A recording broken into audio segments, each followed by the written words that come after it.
wallahi sayati dila madojo nyamani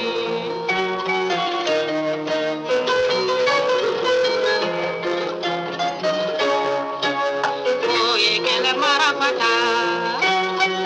amil kal kabarali kele marafata oye kele marafata amil kal kabarali kele marafata kale dumba paso de jinina amil kal kabarali kele marafata nana ni jamfade imperiali si juka jamfade adoro jamfade la imperiali si juka jamfade la oye tubabu kele sida so jebaye tubabu kele amil kal kabarali tubabu kele sida so babemba ye tubabu kele amil kal kabarali tubabu kele ali mami samori ye tubabu kele amil kal kabarali tubabu kele mami jori baso nobe wallahi sayati dila marojo nyamani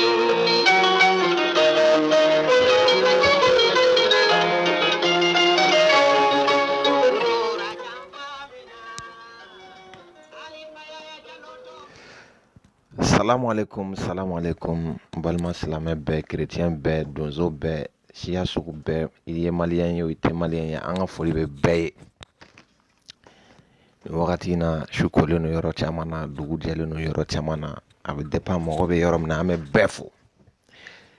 tiɲɛ yɛrɛ la an joielen no bi an sewalen no bi maliyɛnw n tɛ fa dɔn ye fa dunanko ye dɛ Allahu akbar Mohamed Ture ko bɛ cogo di Aja Fofana an ka foli bɛ bɛɛ fɛn bɛɛ bɛ link kan nin wagati in na n balimaw aw ye kunkan min bɔ aw ye partage minnu kɛ aw ye commentaire minnu kɛ a nafa yera a ye Diko soutenir fan bɛɛ fɛ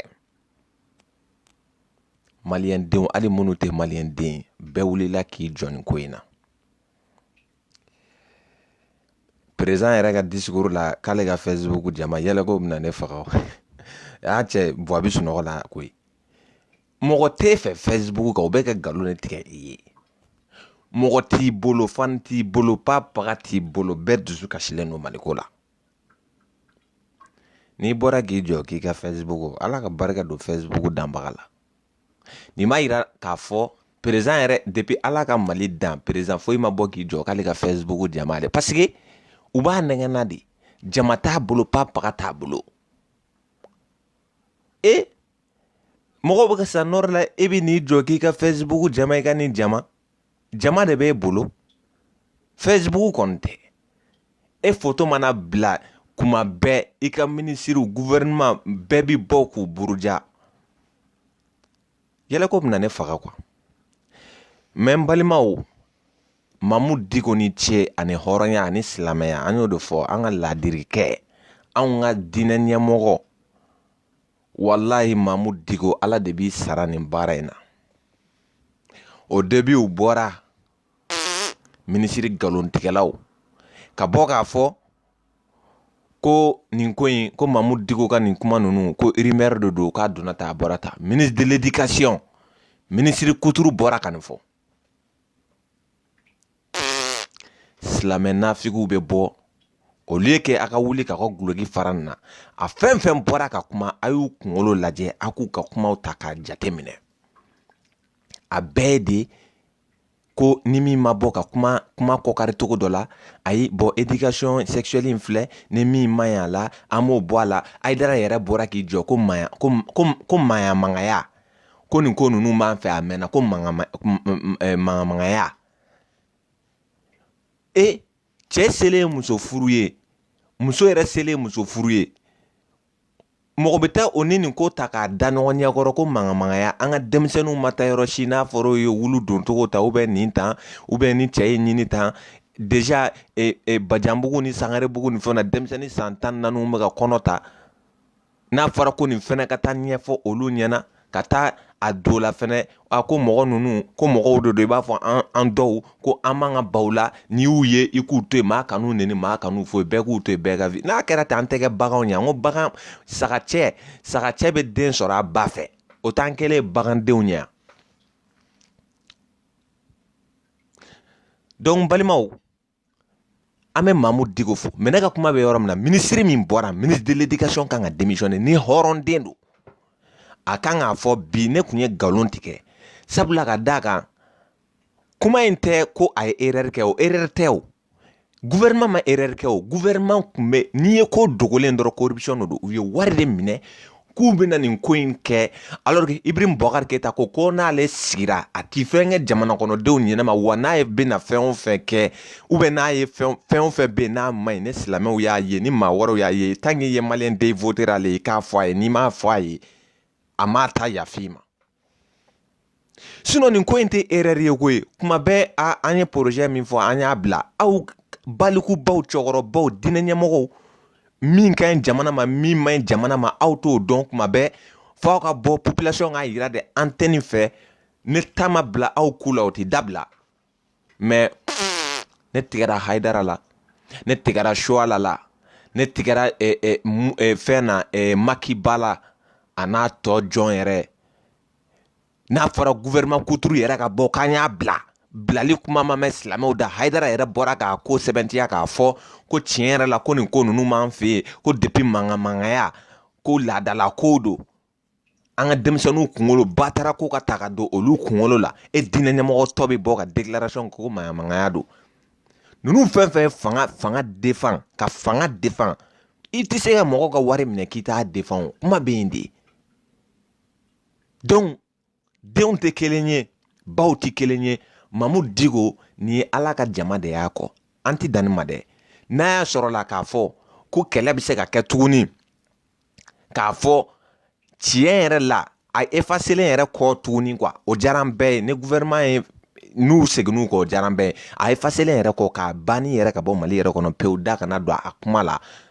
donc nous sommes partants ka Mamu Diko suit baara bɛɛ la parce que a bɔra ka nin min kɛ o y'a yira anw na k'a fɔ Mamu Diko ye laadiri ye o y'a yira k'a fɔ ko Mamu Diko a bɛ jamana in ka hɛrɛ fɛ a bɛ jamana ka taa ɲɛfɛ n balimaw Mali gouvernement de filɛ nin aw ɲɛkɔrɔ bi o bɔra bi ka déclaration ni fɛnw kɛ ko an y'a bila au début Bube kun bɔra ka kuma lankolon dɔw fɔ ko bon an bɛna essayer an ni silamɛw u ni ba non n tɛ bilenkɛ bi quoi n bɛ fɛ ka bilen jɔ quoi vraiment u ni ɲɛmɔgɔdenw de farala ɲɔgɔn kan k'a fɔ diinɛ ɲɛmɔgɔ dɔw yɛrɛ k'a fɔ u dabara ni jɛ yɛrɛ la ko nin ko in k'u b'a lajɛ min ka ɲi u b'o ta min man ɲi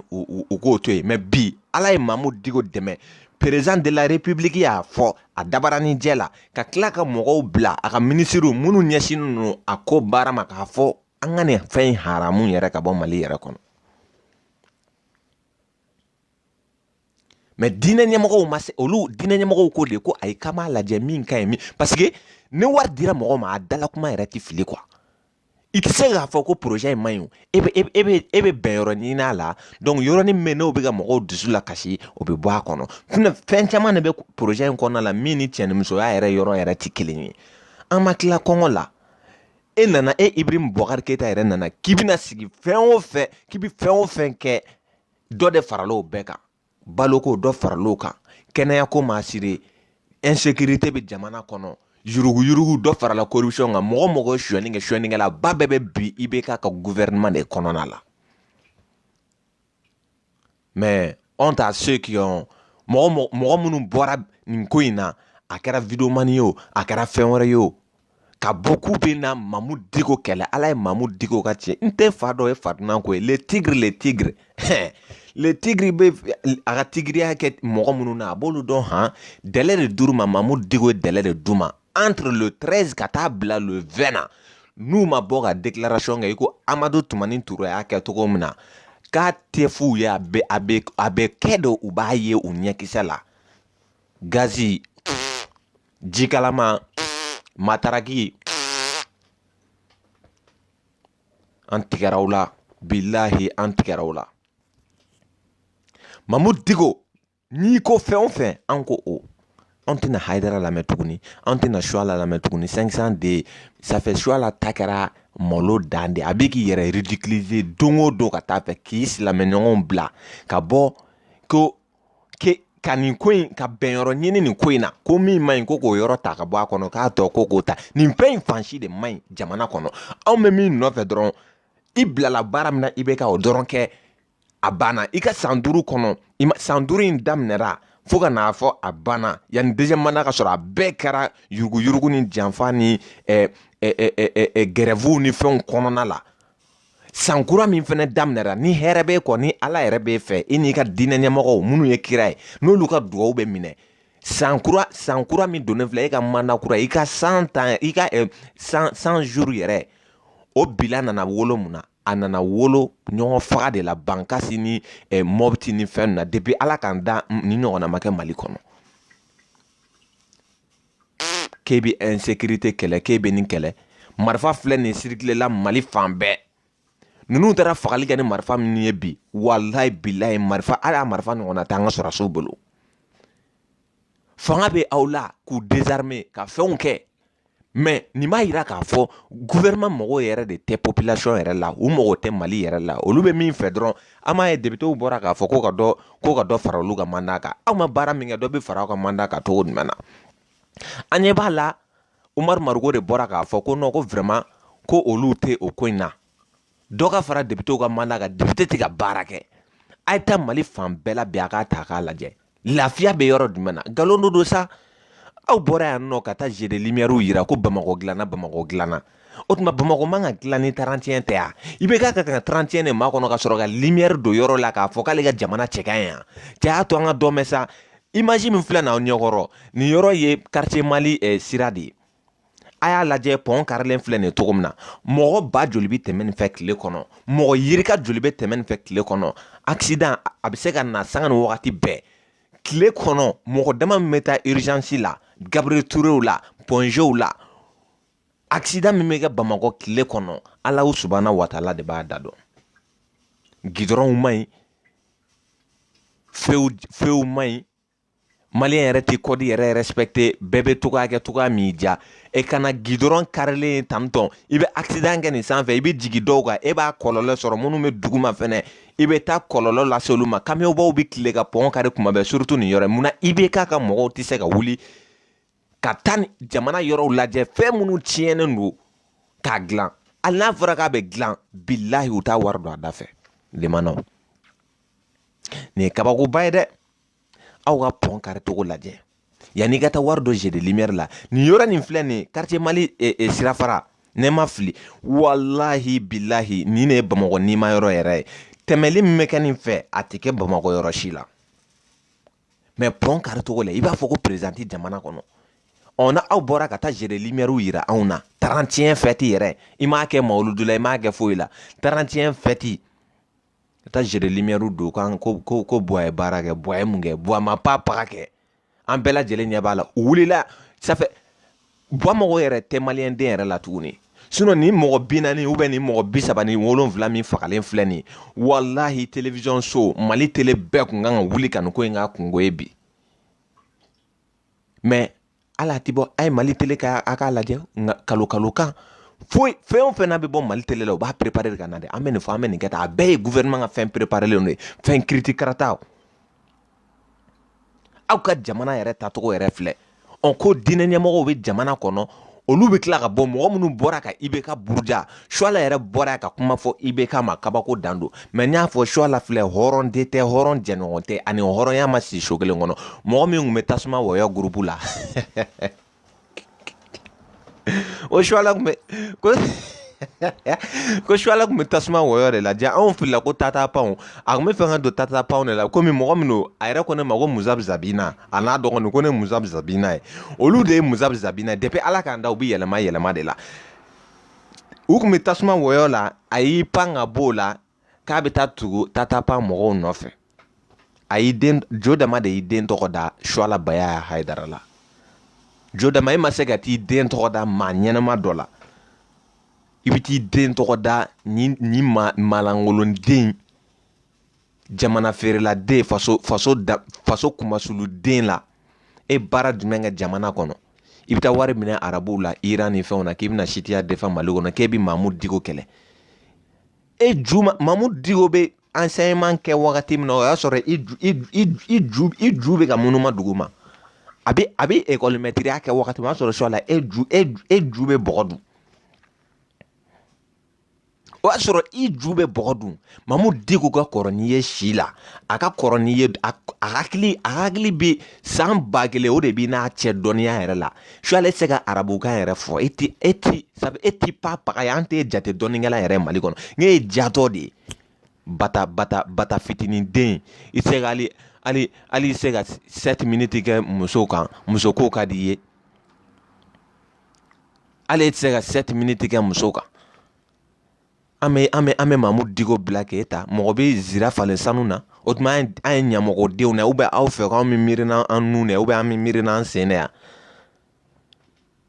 diinɛ ɲɛmɔgɔ minnu da yira nin ko la k'u b'a fɔ ko non n'a y'o kuma mɛn a y'o kuma mɛn cɛ o cɛ da walayi wari dira a bɛɛ ma alhamdulilayi rabil alamin bi bon komi an ni faamaw ye ɲɔgɔn ye bon vraiment tiɲɛ yɛrɛ ka di Ala ye mun ma ɲi u b'o bila min kan u b'o ta nin bɛɛ wari dun kan a kuma yira mɔgɔ da a bɛɛ wari dun kan mɔgɔ min bɔra k'i jɔ a ka bila bi a tora jɔn ta la jɔn de malola bi aw de malola bi ka fara gouvernement kan ka silamɛya kɛlɛ nin y'o de mais an bɛ Mamudu Diko fo an ka hɔrɔnkɛ Mamudu Diko ça fait Suala ninnu Mali kɔnɔ an bɛ tila k'a ye sa walayi bilayi ne d'o fɔ n ko 73 millions de dira Suala ma bi a dɔgɔnin fila Range Rover de b'a dɔgɔnin bolo ne ti ɲɛ n ko ye dɛ ne ti ɲɛ n ko ye mais u ye baara jumɛn kɛ ka nin sɔrɔ mobili ninnu fɛn fɛn filɛ nin ye Buba Fane filɛ nin ye katikati filɛ nin ye a bolo bon d'essence bɛ d'a ma ministres b'a dɛmɛ kow la i b'a fɔ anw tɔw tɛ maliyɛn denw ye wari de bɛ di aw ma aw ka bɔ ka ça fait fanga ka kojugu yɛrɛ tɛ se ka fɔ n'u ma bɔ ka manamanakan fɔ fanga dun tɛ ka ko ɲɛnama kɛ a y'a fɔ u ka baara ɲɛnama kɛ an ka far'u la a banna c'est tout alors n bɛ fɛ ka min fɔ dɔrɔn kuma bɛɛ fɔra mais an ka Mamudu Diko ka déclaration an k'o makɔnɔ nin ye Ala ka baara de Ala de ye tiɲɛ dɛmɛ ministre Gɔnbɛlɛw ka hakɛ to dɛ n tɛ ka Gɔnbɛlɛ dɔgɔya mais Gɔnbɛlɛ don n bɛ k'a fɔ o de la quoi ministre Gɔnbɛlɛ albinos voilà a bɔra nin ko in daminɛra maa ma da mankan mɛn i b'a fɔ k'a tɛ baara la i b'a fɔ ale tɛ silamɛw ka ministre i b'a fɔ ale tɛ chrétienw ka ministre bi de a bɔra ka n'i jɔ ko nin ko in ka bila ça fait ko in kun talen don ko n'a kɛra dogo la k'i dogo k'a kɛ bon Mali gouvernement bɛ ka Mali gouvernement bɛ ni mun ɲɔgɔnna dossier caman bɛ n'u kɛlen don ka signature ni fɛnw kɛ fasodenw t'a kalama kuncili t'a ban mais anw maliyɛn an yɛrɛ fɛnɛ mago t'an yɛrɛ la an ti journal lajɛ bien vrai que ORTM n'i ti fɛn ka tiɲɛ lamɛn diɲɛ yɛrɛ kɔnɔ i b'o lamɛn mais mɔgɔ minnu bɛ tiɲɛ fɛnɛ fɔ u t'olu fɛnɛ lamɛn sinon ni ɲɔgɔnna ne ye nin expliquer dɔ ye a tigi dabali de banna quoi ko mais ko nin bɛ se ka kɛ cogo jumɛn na u dɛsɛra anw na u b'a dɔn k'a fɔ an bɛ birili ɲɛdɔn an bɛ jani ɲɛdɔn donc sisan u bɛna mun kɛ u bɛna taa jatoya ni batara ko de kalan an ka denmisɛnninw kunkolo la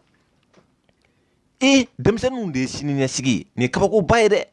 an denw ka taa k'aw bɛ taa fɛn dɔw dilan k'olu don sariya kɔnɔna la anw denw kan ka nin kalan kɛ ka sɔrɔ anw ma ɲininka débat ma k'a la maires ma ɲininka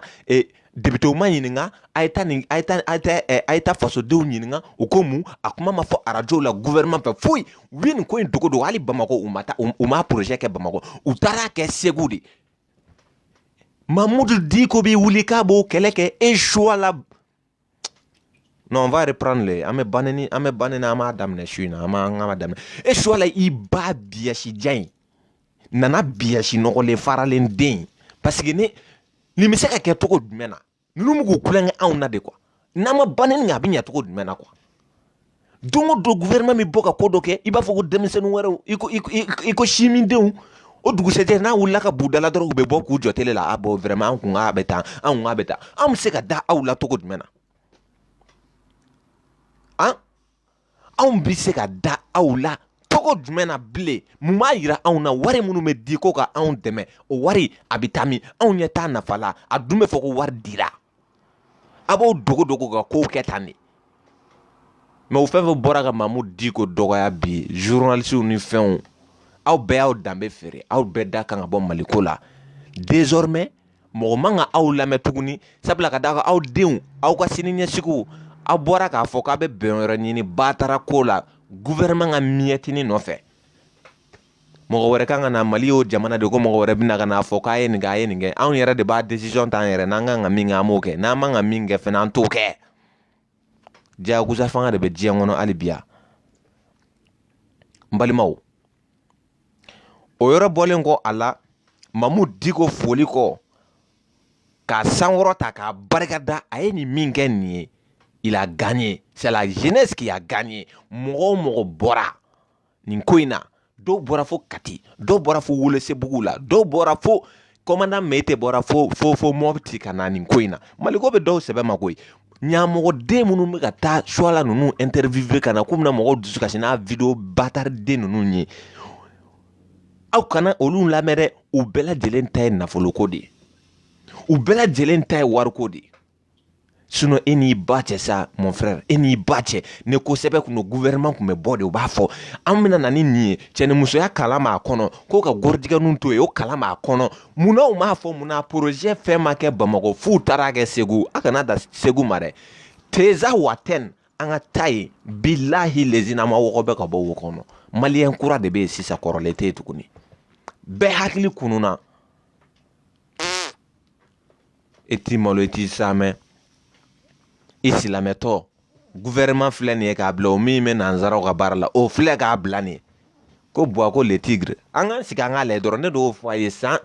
ni Buwa ka mandat tɔ a ti ban hala hɛrɛ la a ti ban hɛrɛ kɔni na quoi ne yɛrɛ kɔni ne b'o dɔn sabula nin ko min daminɛlen filɛ nin ye nkalon tigɛ ani kalabu min filɛ nin Mali gouvernement na nin ko min filɛ nin ne jamana kɔnɔdenw yɛrɛ ma wuli ka ninnu minɛ k'u siri ka ninnu minɛ ka safɛ mɔgɔ o mɔgɔ b'a la o i min bɛ k'a ko fɛn o i amasadi dɔw i nin o an f'an ka wuli ka taa don bɛɛ b'o kɛ bin la bilahi n'o kɛra sisan nɔ jamana in bɛ suma quoi e suala batarden bɛ i sanga Mamu Diko la cɛ taara fɛ ko Yakubu le guide o taara suala fɛ ka taa interviewer ko n filɛ nin suala fɛ ko bɔn ko suala ye palais fa a ye Saba terrain fa donna ta a bɔra ta a ye Saba terrain fa o tɛ bi ye dɛ suala ka jama bɛ bɔ cogo min an b'a dɔn tɔnw de b'u bolo yɔrɔw la u bɛ sotaramaw ni fɛnw bila ka taa fan bɛɛ fɛ ka taa mɔgɔw ta ka na suala ka jama labɔ a bɛ mɔgɔw de bɛ sara ka na quoi sotarama de bɛ taa mɔgɔw ta wari de bɛ di mɔgɔw ma ka mɔgɔw lana e suala filɛ nin minnu dalu di mɔgɔw ma suala ka mankanci bɛɛ kun ye de kun kelen foyi kun t'a la koyi n'a wulila ka mankan ci gouvernement contre la gouvernement bɛna fɛn dɔ d'ale ma ale k'i da de sinon n'a ka hakili b'a la suala bɔra yan ka jiko kɛlɛ kɛ ko robinet tigɛlen don a video bɛ Facebook hali sini ka Mamu Diko ni fɛn ninnu kɛlɛ ka gouvernement yɛrɛ kɛlɛ o wagati ka tila k'a fɔ mɔgɔw ye ko Malitel da yɔrɔ k'a kɛra ta ka appel kɛ ko mɔgɔw ka bɔ marche cɛ kelen tɛ min bɔra o b'a yira k'a fɔ i ni Diko tɛ kelen ye Mamu Diko ka fɛn boyikottera fan bɛɛ fɛ mais o bɛɛ la jama bɔra mɔgɔw taara palais la ko ka video kɛ Diko n'i ma na an ti bɔ palais kɔnɔ bi o kɛra Diko ye o ma kɛ hali Hayidara ye manifestation ka ban ka tila ka taa Diko fɛ yen f'a ka so mɔgɔw taara f'a fɛ essence ma kɛ maa kelen kun bɛɛ ye kɛmɛ de bɔ i yɛrɛ kun ka essence demi ta ou bien ka essence fɛn dɔ ta ka taa maa si tɛ yen ko min sarala ko ka taa nin de ye jamana kɔnɔ safɛ nin de ye maliyɛn den yɛrɛw ye aw ye jɔn ye vous êtes qui faso janfadenw faso kumasuluden dama kɛlen ɲɔgɔn kan e suwa la i ma man di fo k'i sa i man di diable Mali kɔnɔ wa élection wɛrɛ e t'i lamɛn tuguni quoi sabula san yɛrɛ tɛ kalo damadɔ 6 mois e nɛn yɛlɛmara an ti den la bilen quoi kana na kuma kana na foyi tuguni i da de quoi wari min dir'i ma a bɛ ban ɲɛ bɛ kɛ kelen ye jamana in kɔnɔ yan k'a fɔ an b'i to an t'i to yen dɛ an t'i to yen fo ka diɲɛ wuli e ni Ayidara ni fɛn ninnu an t'i to yen fo ka diɲɛ wuli komi sankura yɛlɛmara n bɛ fɛ ka dɔ bɔ nenini ni fɛnw na mais n'i bɔra hali sini n'i bɔra ka kalo k'a fɔ Facebook in kan yɔrɔ e b'a kan IBK b'a kan IBK yɛrɛ bɔra k'a ta déclarer k'ale ka fansiw ko Facebook jama t'i bolo jama tɛ IBK bolo mais n'aw bɔra ka kalo kan fɛn fɔ jamana in kɔnɔ Mali ko in na tuguni malidenw ye ka fɛn dɔ maquiller ka fɛn dɔ peinture ka n'o bila an ɲɛkɔrɔ k'aw bɛ mɔgɔw hakili yɛlɛma cogo o cogo an bɛ tagama o kan de foyi t'i bɔ a la bilahi hɛrɛ bɛ si hɛrɛ bɛ tile donc maliyɛn denw aw bɛɛ lajɛlen hali bi ala ka hɛrɛ don Mali kɔnɔ ni ma ɲɛmɔgɔden fɛn fɛn bɛ yen nin ko kuntan kɛ ninnu na mɔgɔ o mɔgɔ da yera la maliyɛn a y'a kɛ ala o taala kama bilahi ninnu tɛ changer fo ka diɲɛ wuli ne ninnu kun bɛ changer IBK ka manda fɔlɔ kɛra yan min bɔra kɔnɔ bɛɛ y'a ye wallahi aw bɛ ninnu mana maa wele k'an ka taa na hali n'a fɔra ko alijinɛ de tile b'u bolo k'an ka taa k'u bɛna dayɛlɛ an ka don cɛ si kana taa bilen an b'an sigi an bɛ san wɛrɛ mawuludu layɛ Ayidara a bɛna kɛ cogo min na a bɛna kɛ cogo min na a bɛna ye e ma se ka bɔ k'a fɔ ko wɛ k'i bɛna Sumayila ka 100 sara e ma bɔ k'o si fɔ e y'i da tugu o ka ten i ko fɛn ma kɛ ba biɲɛ ni fɛn dɔ ma kɛ min fɔra o kɛra de kɛko ye fɔko de ye fɛn dɔ de kɛra k'i k'o ɲɛfɔ i bannen n'o ma i kɛlen don k'an kɛ ko lakalakatɔ denw Facebook sanfɛ a fɛ ko nin y'aw ka cɛya de ko banni tɛ kuma ko non ko Ayidara tɛ mɔgɔ jaabi i bɛ se ka mɔgɔ jaabi ka taa politiki wari minɛ ka bila i kun gindo la fɛn in kɛra depuis san joli Ayidara ka nin ko in kɛra depuis san joli a daminɛra bi da n ka gindo bɔra kɔsannin in na dɛ u ye ala de bɔra u yɛrɛ de dabɔra n'u yɛrɛ ye bɔ i ka mɔgɔw ka wari sara fɔlɔ i ka t'i den minɛ Mafi Keyita la i k'o don madarasa ni fɛnw na i ka sexualité kuru ni fɛnw d'o ma komi o de ka di i ye t'i den minɛ i n'a bɔlen no différence hali miseli woni t'aw ni ɲɔgɔn cɛ n'i ye i dabulu ye i den dabulu ye n'i y'i kunkolo ye i den kunkolo ye sɔsɔli yɛrɛ t'a la test ADN ko t'a la i den dɔ don t'i den minɛ i ka taa n'a ye Bangɔni Jakinɛbugu la voilà t'i den minɛ i ka taa n'a ye Bangɔni Jakinɛbugu la dɛ donc limanaw n tɛna nin video janya n bɛ yɔrɔ filanan min d'a kan o ye fulaw ni donsow ni fɛn ninnu bɛ ɲɔgɔn na vraiment ça fait de la peine ka n'a ye bi ko insécurité kɛlɛ ko IBK sigira o ko de kama ko hali bi ko fagali de bɛ ka kɛ jamana kɔnɔ ko fagali bɛ ka kɛ jamana kɔnɔ fulaw ni fɛnw marifa ninnu bɔra yɔrɔ jumɛn na gouvernement ma se ka foyi de ɲɛ sɔrɔ nin ko la maliyɛn denw bɛ ka ɲɔgɔn faga avion sankun kɛra mun ye matériel sankun kɛra mun ye an tɛ se ka rebelle faga an tɛ se ka bandiw fɛnɛ désarmer gouvernement bɛ se ka mun kɛ u bɛ se mun na grève banbali ka taa gazi ci mɔgɔw la papier signature fu a bɛ taa batara luwaw ta ka na n'o ye ka n'o don a ka jamana kɔnɔdenw ɲinɛ ma a tɛ fɛn f'u ɲɛna ni rien du tout o jamana bɛ se ka suma cogo jumɛn na tilenni kuma bɛ ka bɔ mɔgɔ dɔw olu yɛrɛ gɔlɔnen don ka tɛmɛ soso fagalan kan les Haidara les choix la les choses la Macky ba ninnu nin bɛɛ ye aw ka futinɛ de mɔgɔ si ka futinɛ tɛ nin ye Mali kɔnɔ aw de ka futinɛ ye nin ye an kɔni bɛ min fɔ IBK ye sécurité ko kuma kɔni o ka bila parce que a kariyalen don ou bien a ka ministres kariyalen don ka t'u sigi télévision so la ou bien radio so la k'a fɔ ko non ko bilan kɔni ko bilan ka ɲi dɛ parce que olu kɔni ko bilan ka ɲi u ko fɛn bɛɛ ka ɲi u ko sukaro kilo ye nin ye télé ni fɛnw na malo kilo ye nin ye dɔ bɔra a bɛɛ la mais taa boutique la i ka taa sanni kɛ taa Mopti i ka t'i yaala mɔgɔw tɛ se ka taa u ka forow la tuguni k'a sababu kɛ ala ni nin gouvernement kolon in ka taabolo kolon ye a bɛ Mahamudu Diko kɛlɛ aw jɔnni wulila ka taa nord la IBK i ka taa nord la i ye million joli di Bube i ka taga la nord la rebelle ma tile kelen ka jamana million joli ta ka di rebelle ni fɛnw ma tiɲɛ ye tiɲɛ de ye hali 31 don Azawadi mɔgɔw ka fête n'u ka fɛnw kɛ k'u taa an ka jamana ko la kɔnɔdimi tɛɲɛdimi de don donc nin fagali kuntan ni nin fɛn ninnu bɛɛ ye Mali gouvernement ni nɔ ye u ma se ka mɔgɔw désarmer armes lourdes bɛ bandiw bolo hali bi village kan na wallahi billahi barakaji dɔ kɛra village kan na hali bandu ma furase a video bɛ internet ni fɛnw ka fan bɛɛ fɛ u taara ni marifaw ye marifa minnu tɛ sɔrɔ ala an ka sɔrɔsiw yɛrɛ bolo billahi insécurité dan de bɛ bamakɔ aw bɛna jɔn de bloquer k'a fɔ ko IBK sera ka nin kɛ IBK o tuma jeu de lumière min kɛra fɛn na ni jeu de lumière ninnu bɛɛ faralen ɲɔgɔn kan a tɛ tɛmɛ ala a tɛ miliyari 1 bɔ jeu de lumière kan ka kɛ Mali la ka sɔrɔ hali 31 ko tɛ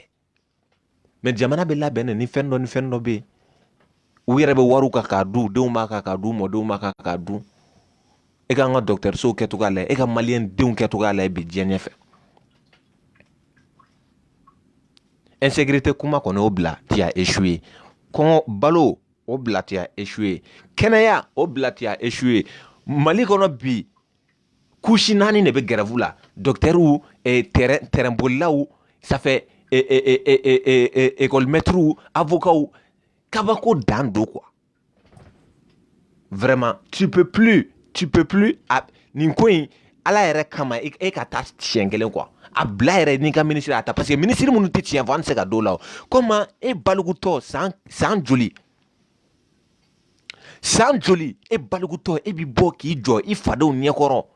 i denw ɲɛkɔrɔ i mɔdenw ɲɛkɔrɔ ko k'a fɔ ko k'e bɛ Mamudu Diko kɛ kuma nkalontigiya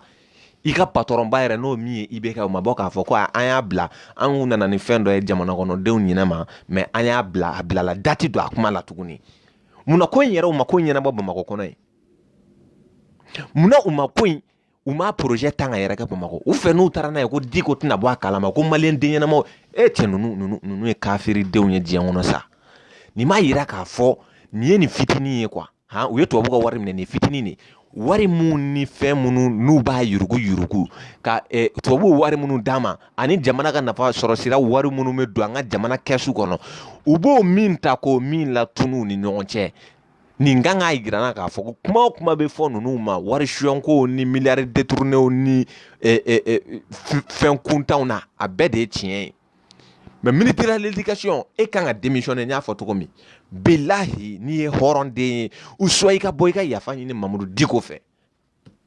ne adamaden tɛgɛ bɛ ala bolo walahi diɲɛ bɛ k'i sen ta i tɛ bin awɔ Aidara filɛ nin ye i ma se ka sauver ala ma sɔn k'i sauver wari dira mɔgɔ min ɲɛna o bɛɛ bɔra ka kuma ko a dir'i ma kɔsannin na ko Gaku yɛrɛ ye kuma kelen fɔ k'a ti yafi ma k'i ye kuma min fɔ ko o vocal kuraw kɔni bɛ mais n ma Gaku k'o vocal lamɛn e de malola Mamudu Diko de jɛyara Buye de jɛyara jama tugura Buye kɔ jama tugura Mamudu Diko kɔ mais fo ka an sa an hakili ti bɔ a kɔ IBK k'a fɔ ko e tile de la i ye tubabuw ka wari minɛ i n'i ka ministre k'aw bɛna jatɔya kalan ni gɔrɔjigɛniya kalan ni kolangolo kalan don an ka denmisɛnninw hakili la farafina ye tabiya ko de farafina ye danbe ko de i y'a faamuya b'a la nin fɛn ninnu n'an ka denmisɛnninw kɔrɔbayara ne den da ma se kuma min a tɛ se k'a fɔ a fitininama voilà ni muso taara kɔɲɔso la maɲamanga bɛ yen depuis Samori tile ninnu nin fɛn ninnu de bɛ yen an ka fɛnw bɛ taa tan de an tɛ se k'an ka fɛn bɛɛ bila ka tugu tubabuw ta la mais fo ka taa fɔ diɲɛ wulila e tile de la e nin minɛ nin wari minɛ tubabuw la i n'i ka ministre ka bɔ ka nkalon tigɛ fo ka an sa an hakili ti bɔ a kɔ a kɛra don min na n y'a date sɛbɛn ka bila kɛlɛ wulila cogo min n y'a bɛɛ sɛbɛn ka bila wa silamɛ minnu bɔra ka nin ko in défend don n'a nataw la an b'aw hakili lajigin nin kuma la san ni san ko de don si ni si ko de don fo ka an sa an hakili ti bɔ a kɔ i de ye wari minɛ i n'i ka ministre k'a fɔ k'a bɛ nin ko in kɛ jamana kɔnɔdenw ɲinɛ ma i ye layidu ta IBK k'a fɔ k'e ti fɛn kɛ ka sɔrɔ i m'a fɔ jamana kɔnɔdenw ye mais ne fɛ ni débat organisera nin m'a yira k'a fɔ ko Mali bɛ ka mara ni taabolo jumɛn ye nin m'a yira k'a fɔ hakilina jumɛn bɛ ninnu na anw de ta ye jamana ye an bɛ mɔgɔw labila ka bɔ baarakɛyɔrɔ la cogo y'an ja an bɛ signature kɛ an bɛ chèquew di an bɛ bɔnw di an bɛ fɛn bɛɛ lajɛlen kɛ an bɛ marchew tila an denw n'an mɔdenw n'an somɔgɔw n'an balimaw ni ɲɔgɔn cɛ Mali bɛ ten nɔ Karim Keita lajɛ Isaka lajɛ sinon compétence jumɛn bɛ Karim na Karim ye min fɛn kelen jumɛn ɲɛnabɔ jamana in kɔnɔ a y'a kɛ ala kama a ka fɛn kelen sɛbɛn commentaire la an ka ye Karim sera ka mun kelen kɛ jamana in kɔnɔ n balimaw o Karim de filɛ nin ye bi jamana bɛna ci jamana sisilen don fa tulu bɛ ka bɔ dɔw bɛ ka ɲɔgɔn faga fan bɛɛ sécurité bɛ fan bɛɛ fɛ kuma duman tɛ maa si da gɛlɛya bɛ yen nɔ barakaziw bɛ ka kɛ Bamakɔ min kɛra bi village kan na a bɛ Facebook ka sitew bɛɛ kan a ka taa lajɛ nin de sécurité assurée n'a tɛmɛra nin kan u tɛna taa an biɲɛ tigɛ ka bɔ an na f'an ka sokɔnɔnaw la mais Karim Keita filɛ nin a taara Dadju ka concert la i bɛ Afrique président i bɛ Afrique bɛɛ lajɛ i tɛ ni ɲɔgɔn ye hali Guillaume Soro tɛ sɔn nin ma o n'a ka kolankolon bɛɛ e de bɛ yala la mɔgɔw nɔfɛ gaspille i bɛ wan Fama Dem Momo Traoré ni Donata ni Burata i bɛ baara la an ka assemblée kɔnɔ i député tɔ a cɛ nin ye kabako ye koyi adamaden bɛ fɛn dɔ to yen hali n'a ma diya i ye ka d'a kan i bɛ place min occuper jamana kɔnɔ ne Karim m'a ye a bɛ ka bobara siɲɛ photo dɔ la a bɛ ye cigarette b'a da kɔnɔ a bɛ manamana ko la jamana nin ye la gosi de jamana ma e ni Ala cɛ an bɛna n tɛgɛ sin e la k'a fɔ e ka kɛ anw ka président ye ou bien a b'a bila k'a den dɔ b'a ta ou bien Bube b'a ta o banna pewu maa ma kunkolo yɛrɛ nin ko in na nin magoyi ninnu nin fɛn ninnu na a y'aw jilaja dɛ mais wallahi a k'a dɔn k'a fɔ ko maliyɛn kura bɛ yen wallahi a k'a dɔn k'a fɔ aw bɛɛ bɛ juger hali aw tɛ minnu tɛmɛra n'u bɛ yen n'u salen don u y'an ka wariw ta k'u ka diɲɛnatigɛw dilan n'a ye k'u denw ka avenue dilan wallahi u b'a fɔ nɔ an k'an sigi dɔrɔn ni Mali ye aw ta ye ni Mali tɛ aw ta ye an min'o dɔn Aidara yɛrɛ nin mana ko n'a ka d'olu ye k'olu bɛ mɔgɔ sigi mɔgɔ min ye u diya i t'a dɔn wulu t'a dɔn f'a ma ka gonɛ f'a ka selikɛnɛ cɛ tigɛ bilahi o de la o don Aidara i bɛna a dɔn k'i da ye kuma fɔ i b'i dafara kuma de fɔ bilahi maliyɛnw tigɛra e la hali nɔfɛ mɔgɔw cɛ nin ye kabakoba ye e ka miliyɔn kɛmɛ i wajulu kɛtɔ i mɔgɔbatɔ yɛrɛ nin mana o kuma bɛ fɔ ka jɔ e ma mɔlɛya ka wajuli dabila e ma mɔlɛya ka bɔ kɛnɛ kan i bɛ bɔ i dati dɔ la i b'a fɔ foyi mais ne bɛ jigin Sumayila de la ne ba tari ni tɛ n ka wari di n'i ma n ka wari di min t'i kani f'i ka wajulikɛ yɔrɔ la f'i ka yɔrɔ la bilahi ka ne ka wari minɛ ka tila k'i jɔ k'a kɛ dabaraba ye mɔgɔ tɛ yan min ka wari bɛ n kɔnɔ ni min ka wari bɛ n kɔnɔ k'a fɔ a tigilamɔgɔ ka wari tɛ si Mali karamɔgɔ jumɛn bɛ bi fo k'a bɔ Diko ni Aidara la ale ni Isa karamɔgɔ Ba Isa ale ni Mayi an bɛ ninnu dɔrɔn de dɔn ne ninnu bɔra la aw tɔw bɛɛ ba bo fiɲɛ ɲɛngɛ bokɛ ɲɛngɛ an mago foyi t'a aw la aw dala kuma an t'a jate yɛrɛ bilahi aw sara fali sara a bɛɛ ye kelen sisan donc maliyɛnw ye bɛɛ dɔn maliyɛn bɛɛ jogo dɔn député minnu b'a la k'u ka dɔ fara u sara kan u dɔnna ka sɔrɔ u tɛ baara la minisiri minnu b'a la ka jamana wari suyɛn u dɔnna ka sɔrɔ u tɛ ka baara kɛ président yɛrɛ dɔnna bɛɛ lajɛlen dɔnna san 5 in tɛmɛra sa hɛrɛ ma sɔrɔ foyi ma sɔrɔ an bɛ ka na san wɛrɛ la o laban o daminɛ yɛrɛ kɛra balaw ni fitinɛ ni ɲɔgɔn faga ni fɛnw ye insécurité da foyi tɛ Bamakɔ a y'a lajɛ kɛ e bɛ Ala de minɛ ka taa jeu de lumière ni fɛnw ta a ye écran lajɛ an ɲɛ b'a la pont karilen filɛ nin ye cogo min na nin sira in ye route principale le Mali yɛrɛ kɔnɔ bilahi a y'aw hakili jagabɔ a bɛ nin yɔrɔ in ye sisan a filɛ nin ye n t'a dɔn n bɛ yɔrɔ in yɛrɛ fɔ cogo min na quoi tellement que mɔgɔ famara dugu in ma mais n kɔni tun bɛ tɛmɛ nin kun ye ne taasira de ye kuma bɛɛ a k'a lajɛ pont kari cogo la ye ka nin dilan dɔrɔn a wari yɛrɛ ti tɛmɛ hali fɛn kan mais mɔgɔ joli ni bɛ danger la i binna dɔrɔn i sara maliyɛn tɛ ba gulɔ min na maliyɛn tɛ ba juin min na parce que o de ye an ka plaisir kɛra gulɔ ni juin an tɛ k'an ɲɛsin fasoko ma tuguni mɔgɔw bɛ moto boli u hakiliw tɛ yen u bɛ mobili boli u hakiliw tɛ yen bɛɛ ni baw fan bɛɛ fɛ don o don accident tɔw de bɛ ka ta ka taa dɔgɔtɔrɔso ni fɛnw na aw ka nin lajɛ nin Buwa kan ka maloya de Buwa kan ka maloya de ni image sugu nin yirali la Mali kɔnɔ nin m'a yira k'a fɔ k'u hakili tɛ jamana la nin fɛn in nin karilen don nin cogoya la tantɔ ka bila a ka ca ni kalo ye mais maliyɛnw content na dɛ ko jeu de lumière kɛra yan fɛ ko nin kɛra yan fɛ ministre galontigɛla gouverneur galontigɛla i tɛ maloya Marasa yɛrɛ bɔra k'a fɔ ko wayi ko wari min dira ale ma ko wayi ko billet bulu yɛrɛ de kun don k'a bɛɛ 10 000 ye k'a tɔ tɛ yen bilen e bɛ ironie kɛ jɔn na an m'a dɔn k'a dir'i ma o a dir'i ma de bi n bɛ ka kɛ yaliku ye kan dɛ mais n m'a dɔn k'a fɔ n'a ye yaliku ye ta don o don o don n ko fanga in bɛ ka tɛrɛntɛ de a bɛ ka tɛrɛntɛ de a bintɔ de don quoi mais ninnu m'u k'u kulonkɛ quoi aw bɛ k'aw kulonkɛ kojugu de la fanga in bɛ ka tɛrɛntɛ a bintɔ de filɛ nin ye n'a ye yaliku ye ta don o don a mɛ cɛ u ka kɛgun dɛ u ye yaliku ye sanction ka kiiri bɔra kiiri banna mɛ cɛ si ma sɔrɔ min ye mɛlɛti don a tigɛ la donc u ye appel kɛ yaliku ye an bɛna sigi an b'a fɔ ɲɔgɔn ɲɛna faso baarakɛla de don a bɔra ni kuma minnu ye k'a fɔ dalilu de b'a bolo journaliste bɛ se k'a ka secret fɔ cogo jumɛn na a bɛ se k'a ka source fɔ cogo jumɛn na aw baarada de tɛ nafolo suɲɛ yan yan'a ka baga yaliku ma fɛn Siri Soso Jara ye min fɔ vérificateur général ale m'a fɔ ko miliyari de sonyɛna k'a tigiw tɔgɔ fɔ a kɛra nin baarada in na a kɛra nin baarada in na olu tigiw minɛra 900 millions bɛ fɔ mana sama e bɛ wuli ka taa a bɛ taa fɛn o fɛn fɛ ka juge ni fɛnw sara ka taa ko kɛ ka bɛn aw yɛrɛ ma